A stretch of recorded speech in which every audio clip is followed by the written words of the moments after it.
Não entre pelo cano, não cometa engano. Cano é cano, tubo é tigre, tigre é naivo pens desde 1956. E-oh, e-oh, e-oh, e-oh, e-oh, e-oh, e-oh, e-oh. Sapo que chama chuva e que diz que foi, não foi. A mulher que pega foice tem o traje de viúva. Raposa que come uva tem o dente degotado. Homem que faz machado já pode chamar ferreiro. Nego do beiço coveiro tem o pé aparentado. Rádio Web EO. Aqui se faz, aqui se paga. Tá no ar? A gente sempre pergunta para o Júlio... Alex Ramírez, está no ar, está no ar. Tá no ar. Está no ar mais um marketing e ou propaganda na EO, a primeira rádio web, a primeira rádia web do Brasil. Claro, assim como já aconteceu em outras oportunidades, poucas, raras vezes, o programa não será tão bom quanto se aqui tivéssemos a presença de Márcia Cristófoli, a melhor jornalista do Business Gaúcho. Mas eu e o Alex vamos dar um jeito aí de fazer um programa legal. Alex Ramírez, profissão fotógrafo, tá envolvido aí com fotografia há quanto tempo, Alex? Boa tarde, primeiramente, Roberto. Muito obrigado pelo convite de estar aqui. Legal. Adorei a ideia de participar da tua rádio. Eu esqueci, às vezes eu esqueço, tu dissesse boa tarde, tu me lembrou que a gente tem que dizer sempre aqui, ao abrir o programa, bom dia e ou boa tarde e ou boa noite, porque a gente está em todo o planeta com a web, né? Tem gente que nos assiste em Singapura, tem várias pessoas que nos assistem em Portugal, né? Então, boa tarde é muito mais do que necessário. Sim. Tá? De repente nem precisava dessa formalidade, mas não precisa. Eu é que rateio às vezes. Não está aí a Márcia, viu? Eu fico nervoso, eu fico educado. Te lembra do Newton Bento? Sim. Tá, a Márcia começou a botar um pouco de regramento na Desordem, que era o programa originalmente, né? E aí ela disse, não, tem que ser mais assim, ou mais assado e tal. Aí o Newton Bento botou uma vez uma coisa divertida. Não cria regra aí para o Pintaúde. O Pintaúde é o caos do programa. Né? Sim, a conspiração. Disseste boa tarde. Muito obrigado pelo convite. Sim. Segue. Então, pois tu perguntou quanto tempo de fotografia, né? Estou fazendo 30 anos de fotografia esse ano, 2020. 30 anos, assim, fotografando em várias áreas, né? Então, assim, eu me dediquei muito tempo pela a fotografia publicitária, a fotografia de moda, ao fotojornalismo, né? E outras fotografias também, assim, social. De mulher pelada também? Também, não, mas muito pouco. Né? Aqui a gente tem que tomar cuidado com o que a gente fala, porque isso aqui é uma rádio feminista. Sim, nada de fotografar mulher pelada. Mas, não, fiz alguns ensaios, né? Mas muito pouco, assim. Mas essa minha trajetória toda ela foi basicamente entre a fotografia publicitária de moda e o fotojornalismo. Ainda que eu sou formado em artes visuais, né? Pela URGS, então também tem, assim, digamos, uma base de artes plásticas, né? Artes visuais. É meio já antigo dizer artes plásticas, né? Artes visuais. Eu acho que não dizem mais, né? Eu acho que não. Tudo está mudando, né? Os conceitos e os títulos. Tu sabe que há muito tempo, eu ficava observando, né? E o cara dizia, porque no meu tempo, né? Para querer impor a razão na discussão, coisa assim, ou justificar, sei lá. E eu ficava olhando aquilo, eu digo, mas como no meu tempo, cara? O teu tempo é o tempo que tu está vivendo, que passou a experiência. Porque no meu tempo... Não, a respeito dessas expressões, tem umas muito engraçadas que os homens gostam de usar, que tem outra, eu já ri muito contando isso várias vezes, que é assim, tu me respeita que eu sou casado. Tá? Cara, eu já ouvi esse tipo de coisa na boca de pessoas de destaque na mídia. O Paulo Odoni, quando foi presidente do Grêmio, ele queria, por causa de política, ele fazia um tipo meio popular, ia para o meio da torcida, falava com o torcedor, e um dia ele brigou com o torcedor. Aí o repórter, mais do que prontamente, porra, presidente, está certo que o senhor é um presidente popular e tal, mas o senhor é presidente do Grêmio, brigar com o torcedor e tal. Não, esse cara veio me ofender, ele tem que compreender, em primeiro lugar, que eu sou casado, ele tem que me respeitar, porque eu sou um homem casado. Por que o cara casado merece mais respeito do cara que não é casado? Até hoje não entendi Eu essa. também não entendo esse tipo de coisa. Nunca essa expressão nunca utilizei. Outra vez que eu vi isso também foi o Ernesto Guedes e o Mazzaropi, num Grenal. Eles bateram boca na beira do campo e tal, né? E o Mazzaropi gostava muito de zoar, né? Sim. Tal. E aí foram entrevistar o Ernesto Guedes depois, e o Ernesto Guedes era todo metido a galo, e deu porrada, e não sei o quê. Ele disse, não, tudo bem que o Mazzaropi é isso, que é aquilo, que é o melhor goleiro, mas ele tem que entender que eu sou homem casado. Pô, em primeiro lugar, me respeita porque eu sou casado. E o cara diz isso, quem diz isso, diz com uma convicção, Sim. cara, que eu não consigo entender até agora, até hoje não consegui entender o que o cara quer dizer com isso. Pois é, também porque não, é casado, não sei. ele merece, mas eu acho que é aquele papo de ter família, a mulher, os filhos, o lar, deve ser esse pensamento Sim. obtuso aí que Exato. que o carinha que está lá em cima tá incomodando aí, dizendo. Pois é. Né? Então, Mas então tu fez artes plásticas, que Sim. não é mais, artes visuais. Artes visuais, fiz artes visuais na URGS, né? E também sou professor, né? E estou há 20 anos também como docente, trabalhando como docente. Tu dá aula onde atualmente? Atualmente no IPA. No IPA? No IPA estou há 7 anos. Fotografia? De fotografia e matérias ao redor, né? Relacionadas à imagem, né? Ao redor. Relacionadas entre si e contra terceiros. Isso. A imagem, então, trabalho com estética, com história da fotografia, produção audiovisual. Agora vou dar uma disciplina de marketing, que vai ser um grande desafio. E fotografia, né? Fotografia publicitária, fotojornalismo, por aí vai. A foto já venceu esse admirável mundo novo do digital, né? Ela já se recompôs, assim, tomou um baque e aí, que nem gráficas durante muito tempo sofreram, quebraram, tal. Aí algumas se reconstituíram de outra forma, acharam um outro jeito, o que as agências não acharam até agora, né? Pois é. As agências de propaganda não acharam o seu caminho. Mas na área de fotografia eu acho que ainda tem alguma dificuldade e tal, mas eu acho que já se recompôs isso, né? De novo, o anunciante sabe que ele precisa do Alex Ramírez para fazer um trabalho X, do Quitolina para fazer um trabalho X, do outro para fazer um trabalho X, sim, né? Sim. Bom, a fotografia digital foi um caminho, na verdade, assim, uma expressão até um pouco caminho sem volta, porque é muito difícil hoje em dia trabalhar com analógico, né?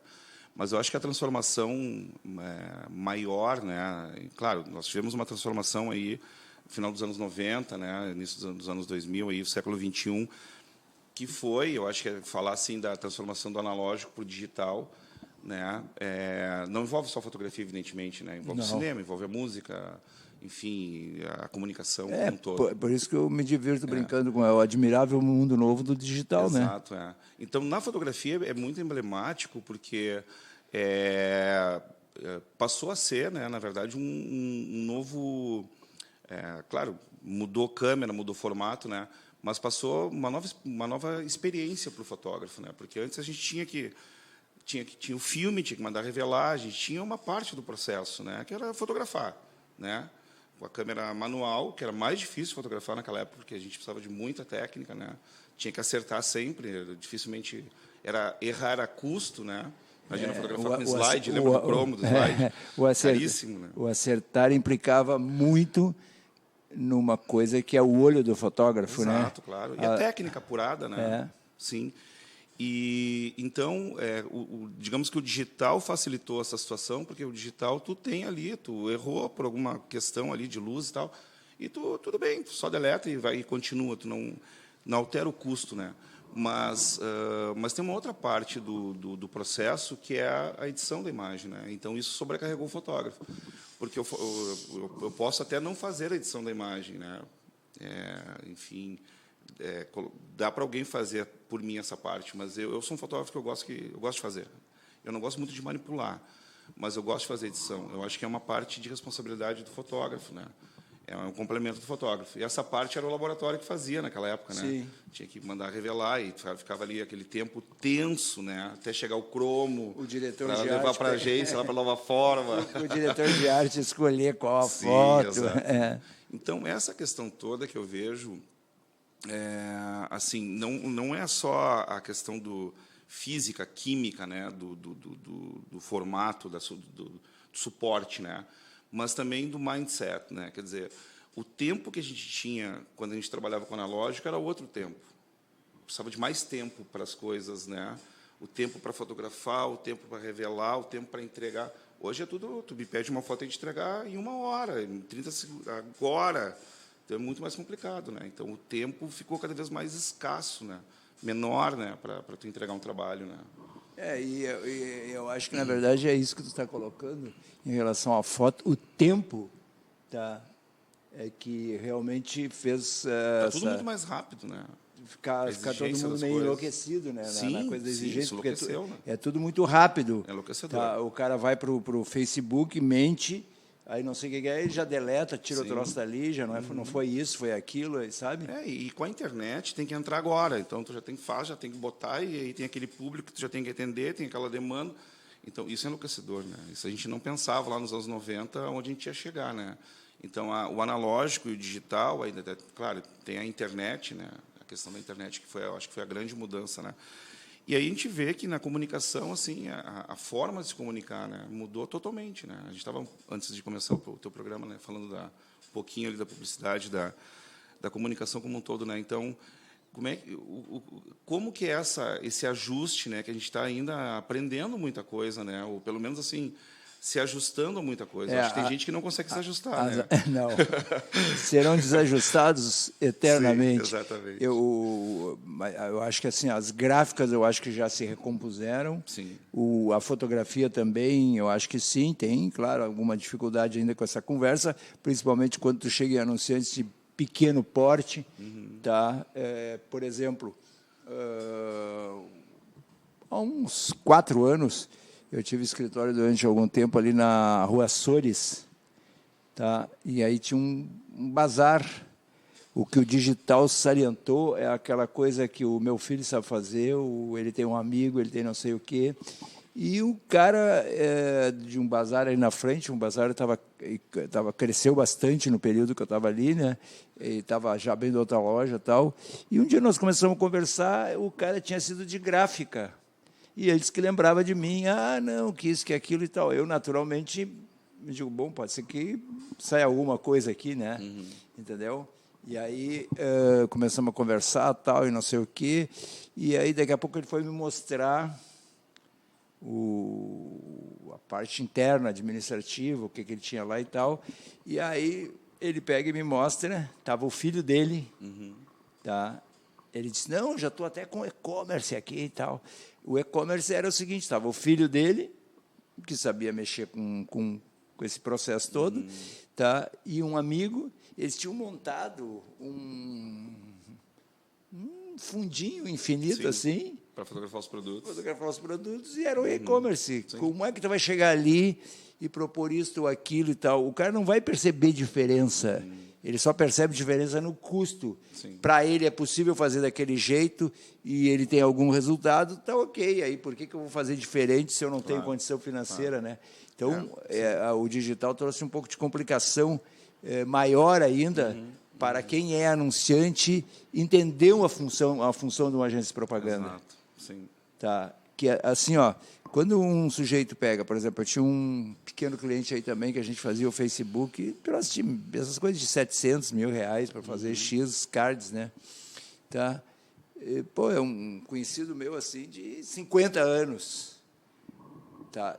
Não sei se ele inventou, eu tenho a impressão que inventou, mas o rapaz lá de dentro da empresa me ligou, pediu para a gente transferir o senha, login, essas coisas.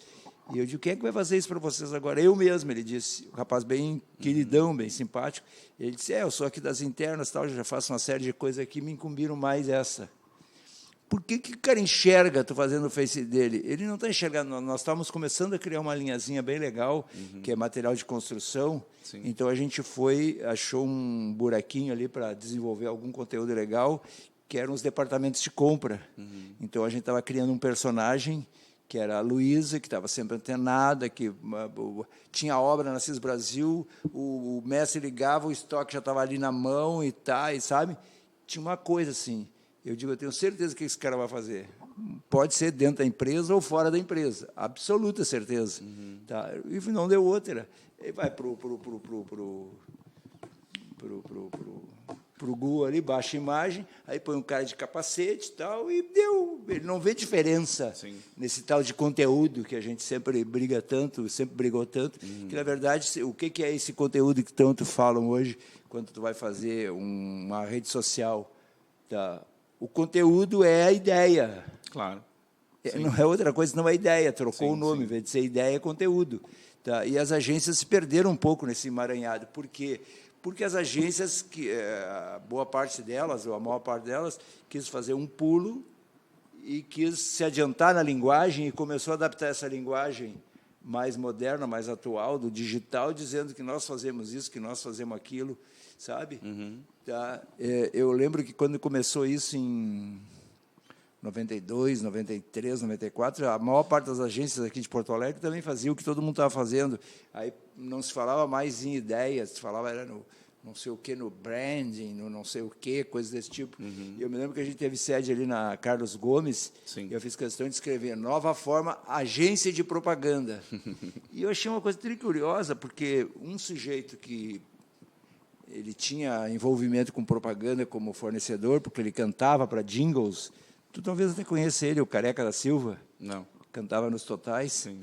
Um dia ele passou por ali, viu, não sei o quê, e depois a gente se encontrou e ele disse, pô, eu gosto da tua firmeza. É uma agência de propaganda. Porque aí tem os capacitados e entra no bolo os não capacitados a falar uma linguagem que os caras não entendem, lá, o branding, ou não sei o quê, fazer isso. Cadê a ideia? Pois é. Cadê a ideia? Sim, é aí sim. que está a dificuldade. Eu acho que as agências de propaganda devem ser, do nosso universo de comunicação, um dos últimos lugares que ainda não se deu conta disso.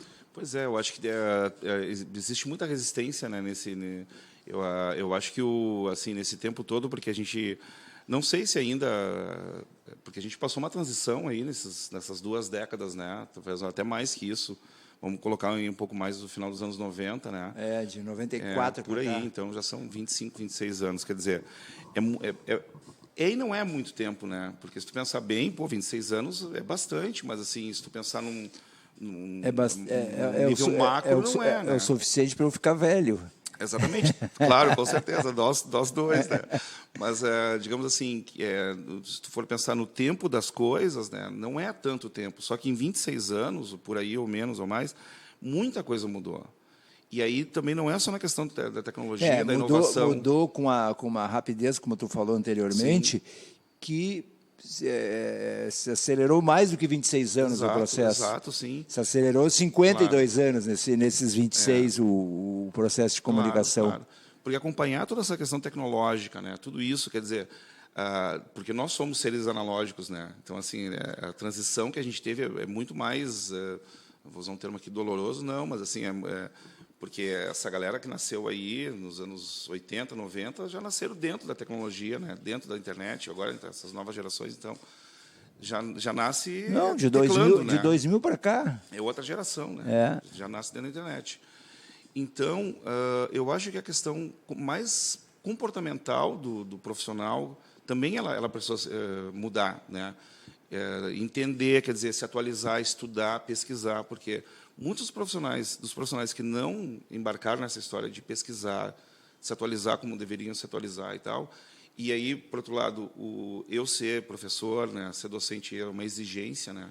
Sempre está buscando atualização, então isso me... Sim, tu está falando com essa galera aí. Claro, e me deu um background muito legal, porque eu, executando por um lado, no nível prático da vida ali, fotógrafo, e pesquisando por outro lado, pelo lado do professor, né? Então, me deu um background muito legal. E muita gente não se atualizou. Então, esse comportamento virou uma coisa assim, tipo, de certas reações. Não, eu não vou mudar nunca, não sei o quê.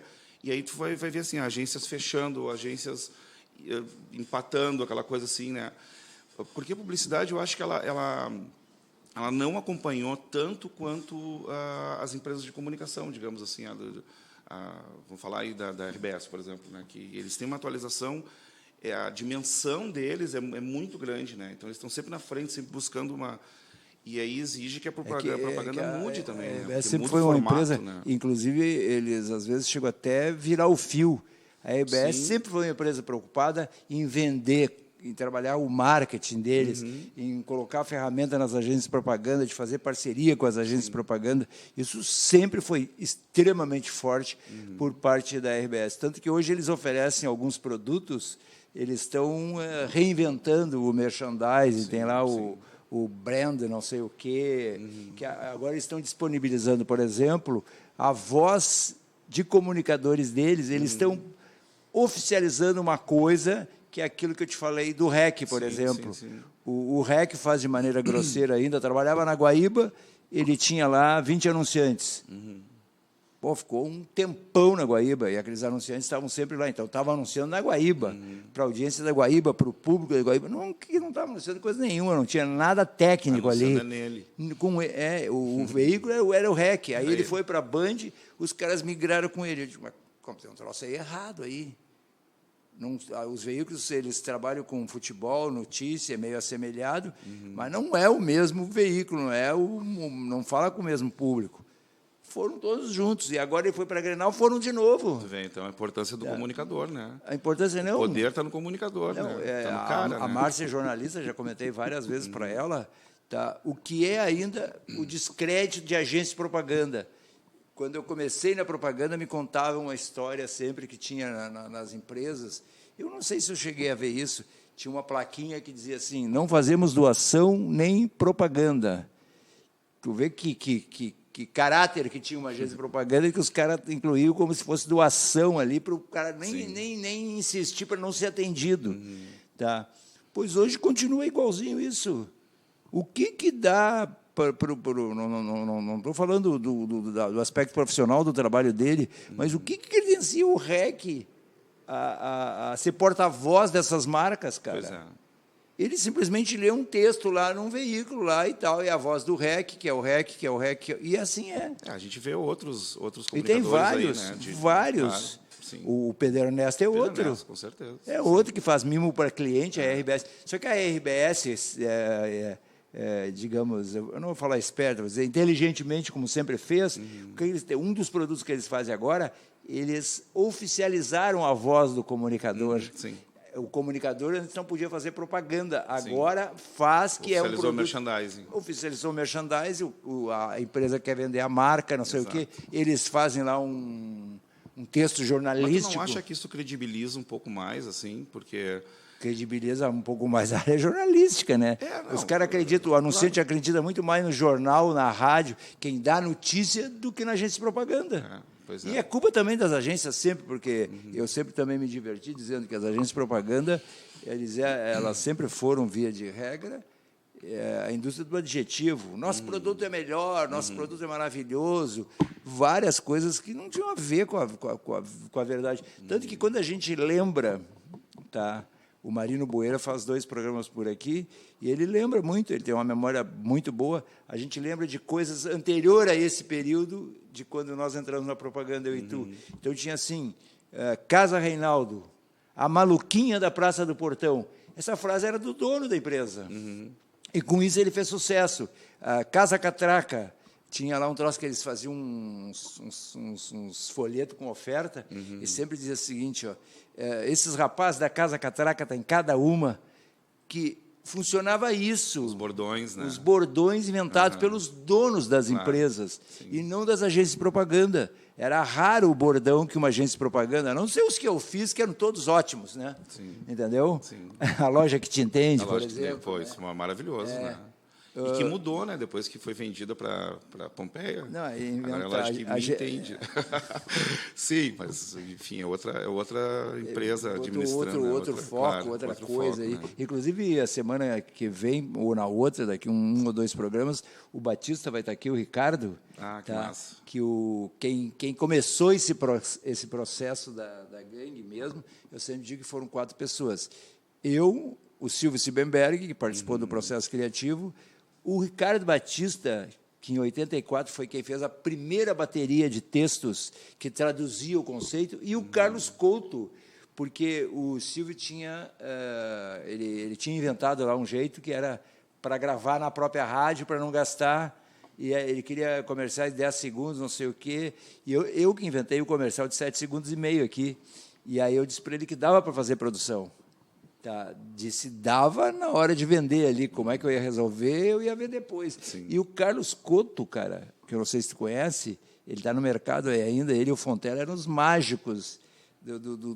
Ele cortava na gilete, cara, o ponto. Nossa. Não sei como é que ele enxergava na fita e fazia aquele corte.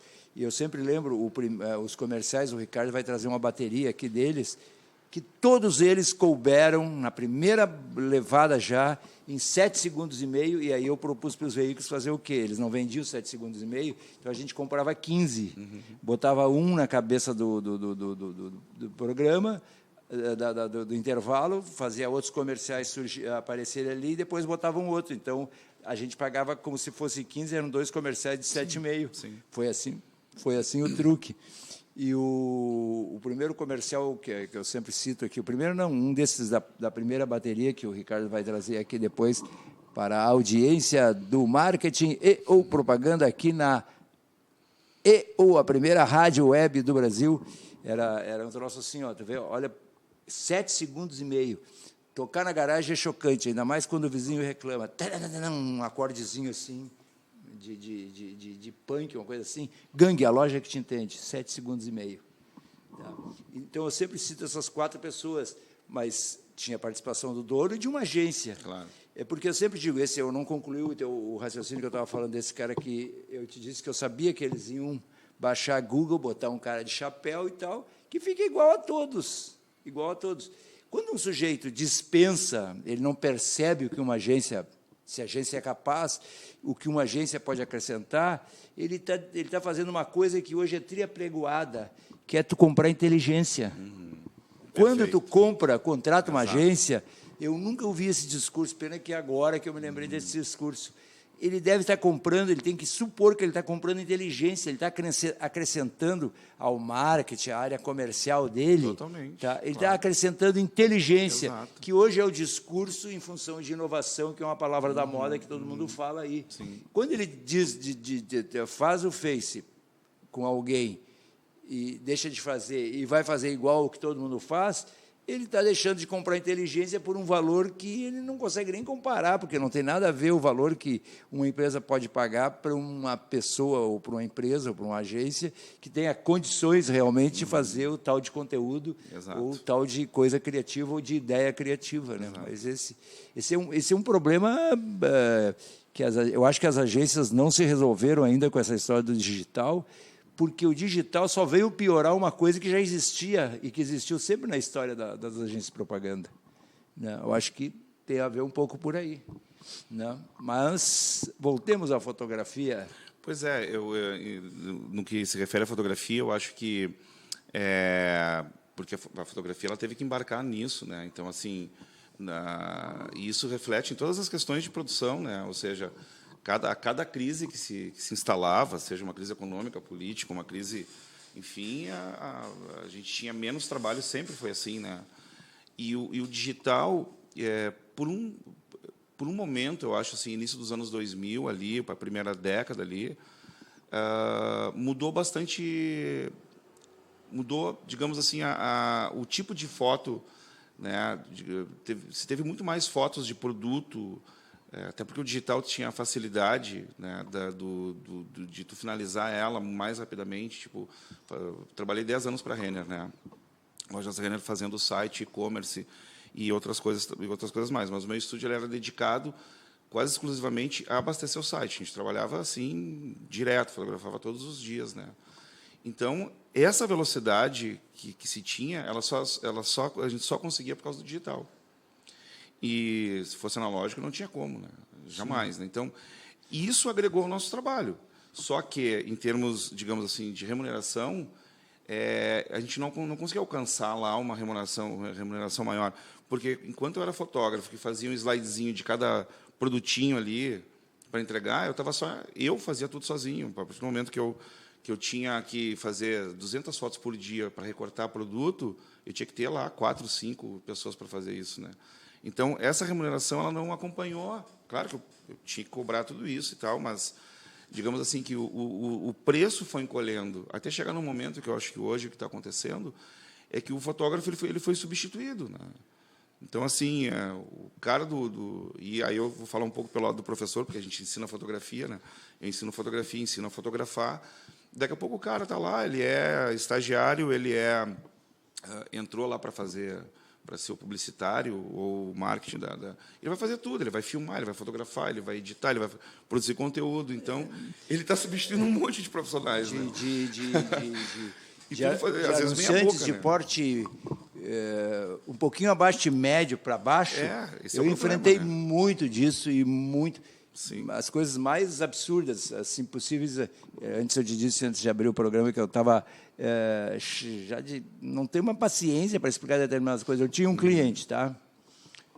Aí ele me pagava R$3.000 para eu trabalhar para uma empresa dele, tá?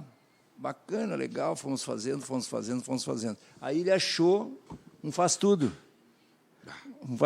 Nesse meio tempo, tá, eles me pediram para criar uma segunda marca. Uma segunda marca é outro contrato, é outro trabalho.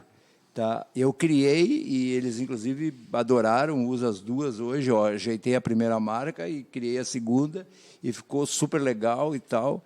Aí foi andando e eu nunca tive habilidade para monetizar o meu trabalho. Tá? Eu deveria ter dito, olha, eu criei, mas isso aqui é outra coisa, nós vamos fazer um outro contratinho. Um dia, cara, tá, inclusive foi num dia péssimo, eu tinha tido uma discussão com um cliente e fui mal-humorado para a Betanin, que era meu principal cliente.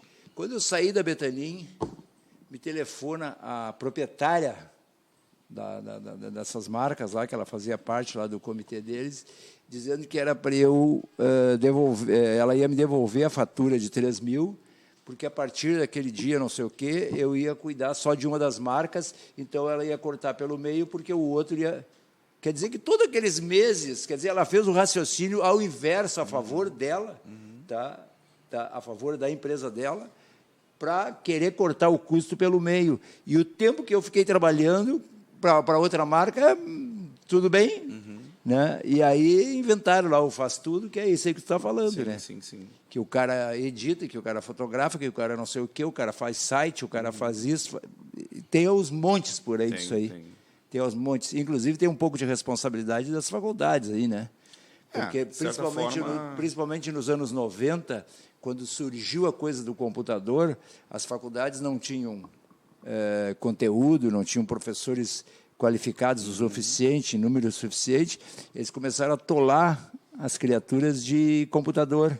Cara, o que de 2000 a 2010 eu entrevistei de gente querendo estágio, que todos, assim, de cada 10, 7 diziam, eu sou diretor de arte, porque sabia mexer nos programas. Sim. Como se diretor de arte fosse isso, inclusive eu ferramenteiro. também. Eu levantei uma questão aí agora que o Ricardo Soletti e o Rodrigo Pinto não concordaram muito comigo. Tá? Eu acho que um dos problemas da propaganda atual é direção de arte. Não existe mais diretor de arte. É verdade. Com aquela formação... E redação, então... Hã? Redação, então, nem se fala, né? Para matar, né? Para matar. Tá. Tem que ver uma coisa que eu tenho, assim, ó, me dói até hoje, eu ouvi... assim, tem certos bordões que já não dá mais, né? A gente está escutando há 50 anos, né? Está esperando o quê? Eu tenho pavor de estar esperando o quê, cara? Sabe, tipo assim, ó, é para tudo. Vende plano de cemitério, vende leite, vende, né, roupa, vende bebida. Não, mas... Está esperando o quê? O quê, cara? Tu quer ver? A Tenda é uma empresa de porte. se eu não me engano, é Brasil. Tá? E eles, além de usar um truque surrado para caramba para enganar o consumidor, tá? Eu até botei no Facebook e debochei. Eles estavam com um comercial na Rádio Grenal, feito por agência de propaganda, que dizia o seguinte: está esperando o quê? Vá logo ser, vá lá logo comprar o seu apartamento e torne-se o proprietário do seu próprio apartamento. Proprietário do seu próprio apartamento. Sim, não, vai ser do quê? Proprietário do... Feito por agência de propaganda para empresas de grande porte, que, inclusive, eles não põem o nome eles só põem o telefone, como se fosse um pega-ratão para enganar as pessoas mais humildes. Sim. Tipo assim, é uma barbada de alguém que tem lá um apartamento para vender, vai logo, sabe? Mas é que esse ponto é interessante, né, Roberto, porque assim, ó, a direção de arte, e aí, assim, eu dei aula já, hoje eu estou só no IPA, né, mas já dei em outras universidades, né, sempre foi assim, o grande, eu te perguntava lá, né, 50 alunos, 40, 100 alunos, quer fazer o quê? Quer ser diretor de arte, o marketing, né, então, redação, pô, o cara não sabe nem escrever direito, né, então, assim, poucos querem redação. Eu acho que tem uma carência enorme hoje de bons redatores, né? Mas horrível. Pelo amor de Deus. Horrível. Tá, e aí tem a questão ferramental lá do cara que ele é preguiçoso, né? Em termos quer ser diretor de arte, tem que saber tudo, né? Em termos de arte, enfim, né? Inclusive do ferramental, né? Não que tu vai executar, mas tu precisa saber, né? Pelo menos para que servem as coisas, né? E tu sabe que isso não se restringe só a essa coisa técnica de criar uma peça. Há uma crise de ideias, né? É uma crise de ideias. Tá? Que, por exemplo, nós agora estamos começando a nos dedicar a montar um pequeno departamento comercial, tá? De 10 currículos que vem aí, uns 3 ou 4... Tá, eles enaltecem o fato de que tem domínio disso, que tem domínio do ferramental, que não sei o quê. O cara vem para as vendas e é diretor de arte. Até isso eu já ouvi. Sim, sim. Sabe? Então, há uma crise mesmo da coisa da ideia, sim, né? Sim, que é o que as agências de propaganda não conseguiram resolver. Eu acho que, por exemplo, se tu imaginar hoje... se tu quiser puxar pela memória, quem são as grandes agências daqui hoje? A Martins não existe mais. A Scala, a Paim, a Global, que se dividiu agora, a E21, a Move. E tu tem que puxar pela memória. É verdade. Tá, ok. Tá. E quem são os novos? Quem são as referências? Por exemplo, eu entrei em propaganda tendo um cara antes lá que fazia coisas boas, que me serviu de referência. Tá? Quem são? Tu consegue lembrar de 4 ou 5 agências que tu possa dizer que estão fazendo um trabalho legal? Não importa que mídia faça, pode fazer só digital. Tu não consegue? Sim, é verdade. Tu não consegue? E tu tinha antes esse tipo de referência até os anos 90, tanto aqui de Porto Alegre como de outros mercados. É porque se via muito mais, né? Porque a gente via, né? Eu acho que a mídia externa mudou muito também, né? A gente via na rua, a gente via na... Mas, por exemplo, eu acho que assim, ó, nós falamos na RBS... Migrou muito para o celular e para coisa mais... Né, mas internet, mesmo assim, né? se tu pega... se tu pegares a 0 hora de hoje... Que está cada vez mais fina, né? Ela está cada vez mais fina e cada vez com mais anúncio. Sim. Sim, tem menos jornalismo. Menos jornalismo, mais anúncio. A 0 hora eu tenho observado de uns... sei lá, de uns 6 meses para cá, cara, tem dias que a 0 hora está tão gorda de anúncio como ela era antigamente. Que loucura isso. Tá? E tu não vê um anúncio que tu possa dizer, pô, que anúncio legal, pá, que anúncio legal, que comova alguém a comprar aquilo. Anúncios de automóveis, a 0 hora tem aí,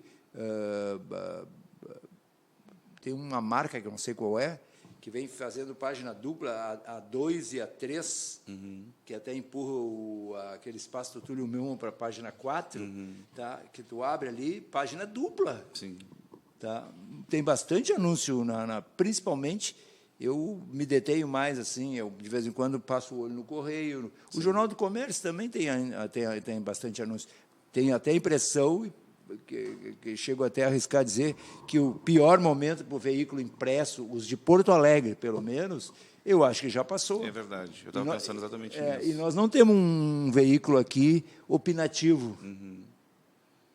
Eu acho que já passou, sim, é verdade. Eu sou assinante do digital, né? Então não E tenho aí- mais visto o jornal, né? E aí Não olho mais papel. eu tô te dizendo isso porque tu não vê nenhuma agência nova. Então, todas as agências novas estão ganhando dinheiro só com digital, estão fazendo só digital.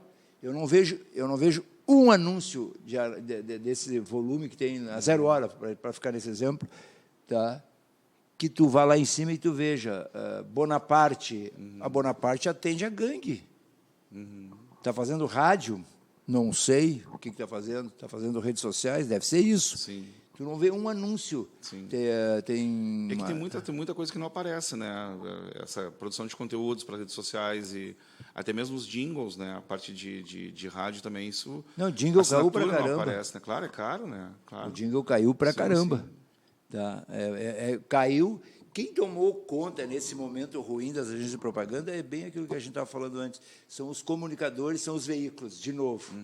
Eles tomaram conta e surgiram, e eles agarram o cara pelo colarinho e fazem festa e vão na empresa do sujeito e levam sala de redação lá e etc. E coisas desse tipo. Sim. Tá? De novo, os veículos de comunicação, os jornalistas, o jornalismo, pegou de novo esse espaço que deveria ser de agência de propaganda. Eu acho que é meio um desespero, né? Assim, porque Sim, porque eles tinham que se virar, né? Claro, sim. Vão ficar esperando pelas agências? Exato, não, exato, né? Eles estão no direito deles, fazem muito bem Sim. isso, né? Como é que a gente está de tempo aí? Temos 10 ainda. Então nós temos que Tá. fazer o nosso... Eu ainda uso o nome de merchandising, mas vamos lá, eu não sei qual é o nome agora. Deve ser qualquer coisa ligada a branding. Tá? Tu sabe tudo de fotografia, Alex, mas eu tenho uma séria dúvida se tu sabe, por exemplo, quem é desde sempre o maior distribuidor de tubos Tigre, de todas as bitolas à pronta entrega aqui no Rio Grande do Sul. Não sei. Não sabe, então tá. Mas tu não é o único. Pô, tu me pegou, né? Tu não é o único. Essa foi forte. Ivo Pence. Ivo Pence. Ivo Pence, o fundador da empresa, a empresa existe desde 1956, o fundador da empresa está com 91 anos e está lá tocando a empresa, claro que um período de trabalho mais reduzido, completamente lúcido, tal, tem o filho, já está o neto lá envolvido, né? E eles têm uma atividade que também, essa de materiais de construção, que sofreu muita mudança, né? Mas eles continuam ainda mais ou menos com a mesma carinha, o mesmo jeito e tal. O que eles enfatizam, pede para a gente enfatizar aqui, que eles só anunciam ou só vendem produtos que eles tenham para pronta entrega. Porque uma das modernidades que existe hoje é o cara trabalhar, o distribuidor trabalhar com venda consignada. Então, a Goldstein vai construir uma obra, não sei o quê, vai ver a parte hidráulica lá, vai lá, tá, pô, o preço desse cara aqui é melhor, mas ele não tem estoque, ele depende da fábrica. Sim. Aí tem que mandar o pedido para a fábrica, pressupondo que em X dias, de acordo com o combinado estabelecido, aquela mercadoria vai estar de volta. Estrada esburacada, greve de caminhoneiro, algum problema ou outro que aparece sempre aqui no Brasil, nada vai garantir que o cliente vai ter a sua mercadoria no prazo combinado. Então, o Ivo Pence enfatiza tá, que ele só vende tanto tubo galvanizado como tubo plástico Tigre, que ele é o maior distribuidor do Rio Grande do Sul ainda, tá?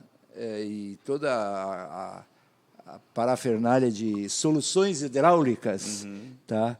Ele só vende o que ele pode entregar no ato. Sim. O cara chega ali no balcão, comprou, tem estacionamento próprio, viu, Márcia? Disse certo, próprio. Tá? Encosta ali o caminhão, se for, ou chamou a transportadora e vai entregar a mercadoria na hora. O cara sai com a mercadoria na hora. E aí, em cima disso, até a gente criou uma frasezinha bem divertida que o cliente gostou bastante, que é Ivo Pence, porque sua obra não pode parar. Entendeu? Sim. Então, aquela coisa que tu estava falando do tempo na fotografia, é o mesmo exercício que o Ivo Pence faz. Sim. Comprou, pagou, levou. Sim. Tá? Não tem essa de, não, mas eu não tenho de 3 polegadas, o senhor volta outro dia, eu vou ver na fábrica. Não. Sim. Não temos de 3 polegadas. Quando é que o senhor vai ter de novo? Daqui a 45 dias quando a fábrica me entregar. Não tem estoque. Não tem estoque, eles não vendem, não trabalham, É um custo ter estoque, né?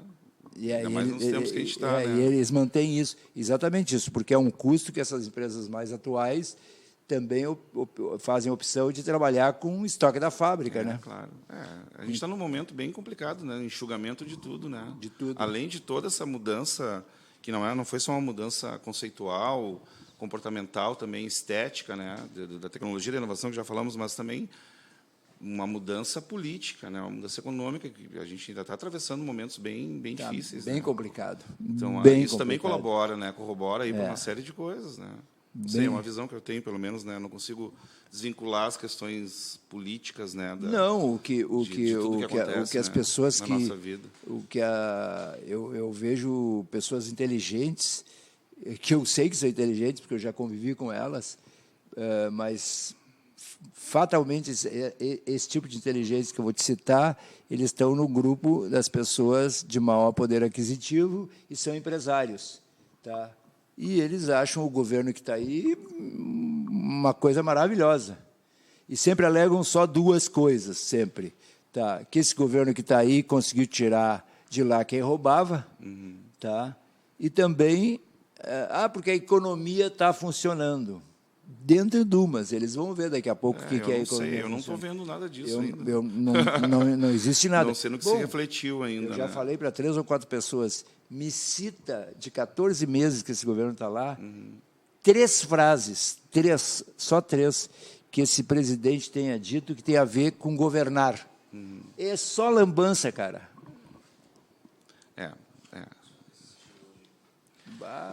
Tem uma galera aqui, ó. Olha aqui, ó. A gente tem que citar quem está nos assistindo, bacana, né? Olha aí só. Carlos Degel. Esse aqui é fotógrafo. Ó. Legal. Ele deve ter gostado da tua conversa. Pati de Leon, Gildo Tomé, Karen Wester, Edgar Ferretti. Te lembra do Edgar Ferretti? Sim. Publicitário bom das antigas também. Tá? É fazedor de jingles. Fez uma série de jingles bem feitos, aí, bem legais. Saturnino Rocha. Ô, Saturnino. Saturnino tem que vir aqui, Saturnino. Tá? Carlos Henrique Esquivel Bastos. Ana Luísa Kaufmann. O Saturnino que eu já sei. Antônio Carlos Gomes. Tá? Felipe Motim. Sérgio Milano. Milton Ribeiro. Celso Finkler.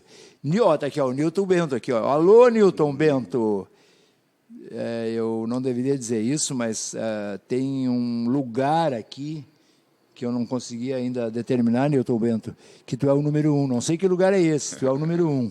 Tá? Marcos Vieira, Maria Luísa Nunes, o Retamoso, te lembra do Retamoso também? Não. O Retamoso está há uns 30 anos, acho, em Curitiba, diretor de arte, ilustrador, músico, doidão. Legal. Baita cabeça. Olha aqui, ó, Alexandre Brandão Skrovonsky nos assistindo. Muito bem. Marlúcia Medeiros Níquel, Antônio Bavaresco Júnior, Roberto Filomena. Esse está pleno. Esse está pleno e está fazendo trabalhos legais para caramba. O Roberto Calage, que eu não sei onde é que anda. Muito bem. Cris Wetz, a Cris está em Natal, por isso que é bom dia, boa tarde, boa noite, porque, por exemplo, eu te falei, deve né? Ter uma diferença fuso horário. Gerson Grilo, Mark Martin e Maria Regina Loro são algumas das pessoas que estavam nos assistindo aqui. Bacana. Que eu espero que, mesmo sem a presença da melhor jornalista do Business Gaúcho, Márcia Cristófoli, do Portal Coletiva, eu espero que a gente tenha conseguido deixar essas pessoas satisfeitas com o nosso papo aqui, né? Então, o seguinte, marketing ou propaganda, a primeira rádia. Eu te falei que é rádia? Não. Então, vou te falar aqui, a gente tem uns 2 ou 3 minutos, nós somos uma rádia, não rádio. Porque nós temos 2 linhas, 2 eixos básicos aqui. A gente é uma rádio que tenta exercitar. Eu que tenho que me policiar um pouco mais, porque de vez em quando a Natália ali me puxa as orelhas. Nós somos uma rádio feminista. Tá? Então, somos uma rádio. tá? E só tocamos MPB menos Roberto Carlos. Menos Roberto Carlos. Menos Roberto Carlos. Tá? São os nossos dois eixos básicos. Também a gente tem algumas restrições, 2 ou 3, de coisas do tipo, eu esqueci de te alertar, mas tu não usou essa expressão, tu não é do tipo que usa essa expressão, assim como a gente estava falando a meu respeito, que eu sou casado, é proibido falar aqui, veja bem. Veja bem. Veja bem, não.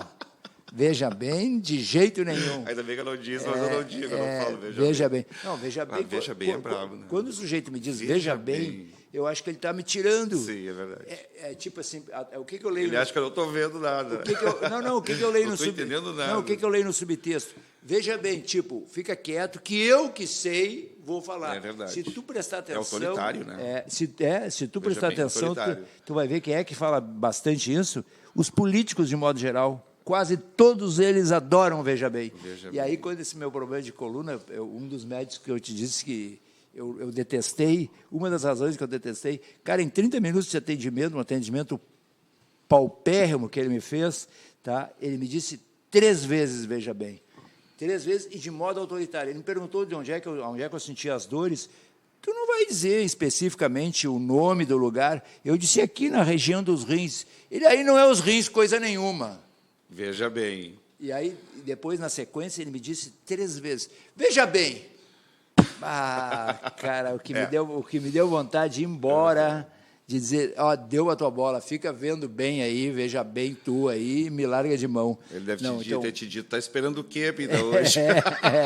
Então, veja bem, é vetado aqui. Tá? A gente também permite o uso de palavrões, com exceção de um só. Tu pode dizer o palavrão que tu quiser, o programa terminou, não te alertei antes, tu não falou palavrão, talvez tu não seja habituado a falar palavrão, eu de vez em quando falo. Só tem um palavrão que é... Eu gosto de falar palavrão, pior é isso. Então, acho legal. Então, né, de forma as mais adequada, às vezes, né? Eu digo os palavrão, não tem problema. O palavrão, ele tem uma força de um sentimento, de uma frase, Exato, de uma coisa, claro. quando tu tá brabo, ou quando, sei lá, né? Enaltece, né? Entendeu? Ressalta. Mas aqui a gente pode falar qualquer palavrão, menos um. Só não pode aqui na ou dizer cu. Cu tu não pode falar, qualquer um outro tu pode. São poucas regras que a gente tem aqui. No mais, a gente tenta trazer convidados legais que nem que tu, para que essas pessoas que estão nos assistindo, nos prestigiando, tenham algum conteúdo legal para ouvir, para discutir. Alexandre, se tu ainda está nos ouvindo, Alexandre Brandão Skrovonsky, tu tem que vir aqui na rádio me explicar o que é uma agência de propaganda hoje em dia, porque ele tem uma agência global, né, que agora teve uma cisão lá, mas ele continua com a global, que funciona dentro de nos moldes mais ou menos convencionais, né? Tem o departamento de mídia, de criação, de atendimento, de planejamento, como é. Agora, o que se faz, como é que se entrega isso aí? Sérgio Milano também, a gente questionou aqui, falou bastante sobre direção de arte. O Milano, agora ele está dedicando o talento dele como um criador de artes visuais para outras coisas, mas o Milano foi um diretor de arte. O Milano tinha uma coisa legal no trabalho dele, que eu sempre gostei, que ele era muito chique. Legal. O trabalho do Milano. Eu me lembro de uma campanha que a Maria Augusta fez junto com ele, na Nova Forma, para Tonarte. Tonarte, pô. Trabalho maravilhoso. Quem fez as fotos, o material foi feito em São Paulo, foi a Ella Durst, tá? Que, não sei, deve estar viva ainda, já deve estar velhinha, porque ela já tinha uma certa idade na época, lá não era tão menina assim ainda, né? Então então, este foi mais um marketing ou propaganda. Segunda-feira, às 13 horas, a Márcia Cristóforo estará aqui e nós teremos como convidado, eu espero, tem muita gente aqui que provavelmente deve conhecer, uma pessoa da área de criação que vai nos trazer bastante informação legal, que é o Alexandre Assunção. Sim. O Alexandre Assunção é um cara que ele sempre foi um pouco mais do que redator, foi um pouco diretor de arte, um pouco diretor de criação, um pouco atendimento, ele sempre teve um envolvimento legal. Eu sempre gostei muito de trabalhar com Alexandre Assunção, inclusive, quando eu recebi uma solicitação da E21 para indicar alguém para a direção de arte, de criação, eu indiquei ele, porque eu achei que ele tinha um perfil deles, que eles gostavam muito de planejamento, de negócios e tal. E tanto funcionou até X tempo que o Alexandre Assunção virou sócio lá Da E21. de um percentual pequeno, não sei qual é que era, até eles se desacertarem, mas ele funcionou tri bem lá. Sim, então, segunda-feira, aqui no Marketing e ou Propaganda, na primeira rádio web do Brasil, Alexandre Assunção. Até lá, valeu, beijo. Não entre pelo cano, não cometa engano. Cano é cano, tubo é tigre, tigre é naivo pens desde 1956.